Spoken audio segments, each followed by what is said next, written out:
Okay, this one, suicide.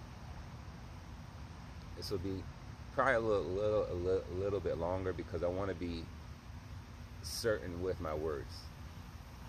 Um, the seasons are changing.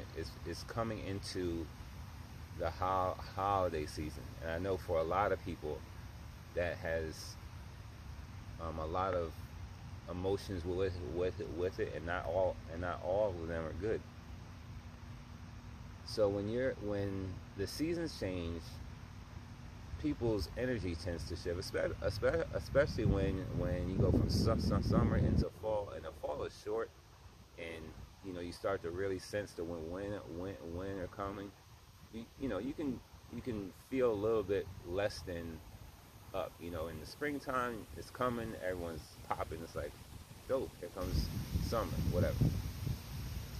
But this season, it's October. And I hate to date these, but it's October 2nd right now, and going into this, last quarter of the year, a lot of people get depressed and feel down, and I believe, and I don't have the stats on this, but I believe that suicide rates increase during this time of the year. And I, no, I believe a lot of people have the thought of suicide to a degree, and I've had the thought. I am not suicidal right now. I don't feel any, like that's not a thing. I just want to talk about this topic because I think it's worthwhile. But we've all had it, and in my case, there's been some real tough times, in my adulthood. So like from 38 kind of on, at some point in there, like I just felt like, yo, I don't want to be here. And not that I even wanted to, like in my life, but it's just like you feel like, like I don't want to be here. I don't want to be seen. I don't want to go through this BS or whatever it is. And you may think, and I fleetly think about, what would happen if I ended my life? And for me, like the blessings that I have is I think about my oldest son.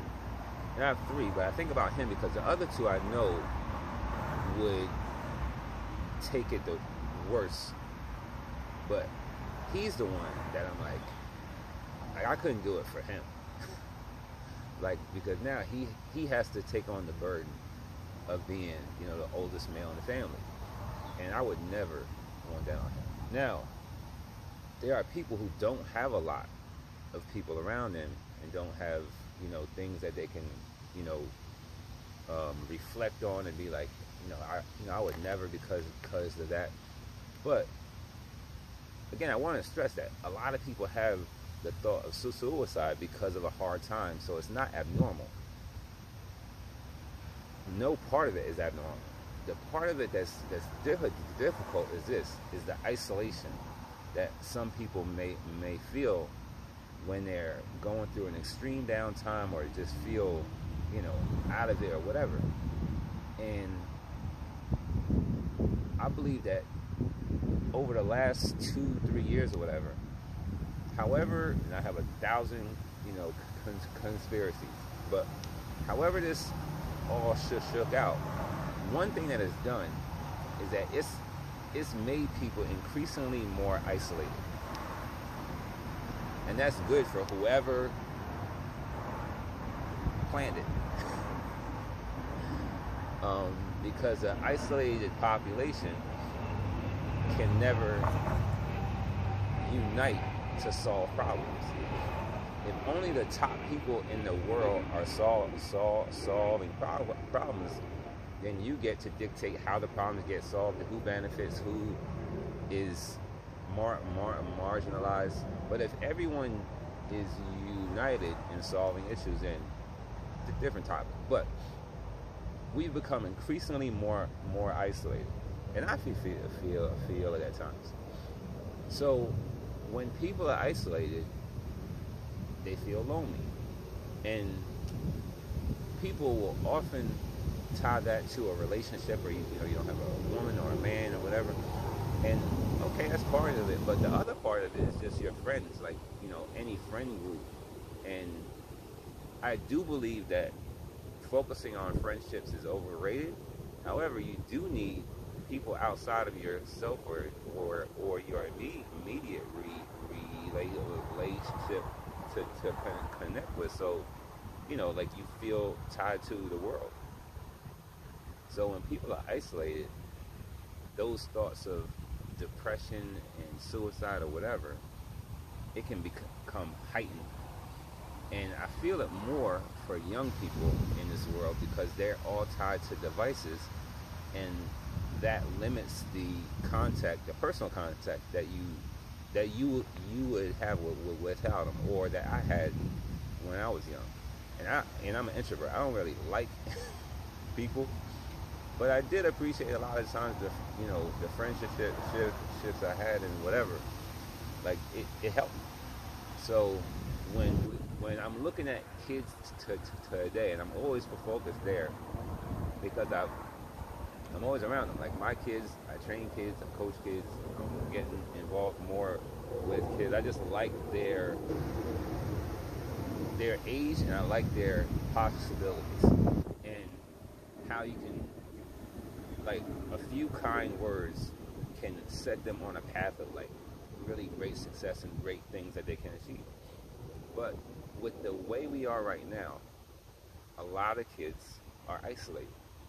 And I fear for them most because with age comes experience, and going through periods of extreme struggle or whatever, you're like, all right, this is going to be hard, but I'll get through it. And if you're 13, you don't have, 20 years ago that happened.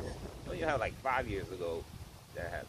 Like you're really going through your first period of personal feeling down. So, thoughts of suicide and like thinking that you just want it to be over what adults will say, that was a trivial thing or whatever. But if you're 13 or 12 and 10 people at school don't like you, it feel like the world don't like you. So like I never like when adults, man, it's cold out here. I hate the winter. It could feel like everything is against you, even though it's only 10 people. But if your circle is like 30 people, a third of the people in your life hate you, or you think that they do. So I feel like, and especially kids, identify people who are looking like they're isolated and like a loner, and try and befriend them. And not, you don't have gotta be deep friends, but if you could just speak a word to them, like just and check on them, that may be the difference between changing their thoughts from something that they can't ever come back from, and being able to open up and just express. And a lot of these kids out here got hard times, and have trauma, and have abuse, and have all this stuff. So your peer group hopefully can be a little bit more kind, and you can find someone in there that can help. And adults too, when you're going through some stuff, and there's some hard stuff going on out here, like the death of parents, the death of siblings, and all that hard stuff. You lose your job, whatever. Like there's hard stuff going on, and if you're an adult and someone, and you think, what, they seem a little bit isolated, I haven't rapped to them in a while, I hope they cool.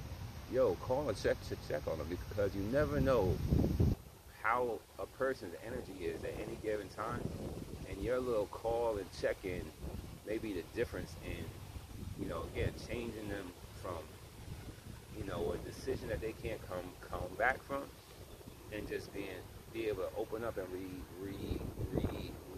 release, and then, go on to, put that in the back of them, then they could go on to, doing great things, or just living a good life and getting out of that thought of, I don't want to be, I don't want to be here. So if you're in that position and you feel like, yo, you could hit me in my DMs and then throw out, a voice note or whatever you want, and I will respond. I ain't no psychologist, psychiatrist, none of that, but I have a great perspective on life. Like, one of the things that I have as an asset is my experience in being and going through some stuff. And I still feel alright about it. Like there's times when I'm just down, but I can generate myself out of it, because I know that times ahead are better, and nothing, no period of time, no event, no anything is permanent. At some point it ends. So regardless of how traumatic anything is, it's gonna end at some point, and you're gonna get out of it, get past it, and you will have the ability to live and lead a great life. I stutter, but I'm messing up my words right now. But yeah, it's a hard life, yo. But there are ways that it can become easier, and by connecting with people, it definitely becomes easy.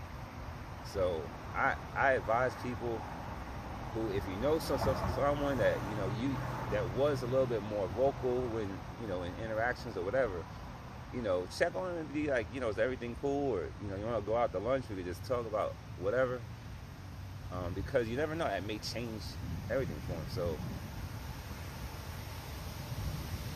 I'll leave with one: suicidal thoughts are normal. If you have them, I advise you to speak with someone, a friend, a professional, a therapist. That's all good. But don't sit with your own thoughts, because a lot of times when you're down, the worst person to be around is yourself, because your thoughts are probably trash, and it happens. Like, whenever you're down, whenever you're anything, the thoughts will compound, and they'll get bigger and bigger and bigger. So one of the things, if you're down, is get away from yourself, in terms of get someone else around you. Don't sit and think about your own thoughts, because that can be dangerous. And again, if you're an outsider and you feel great, check on people who might not be feeling great. That's my thoughts on that, on this cold fall day.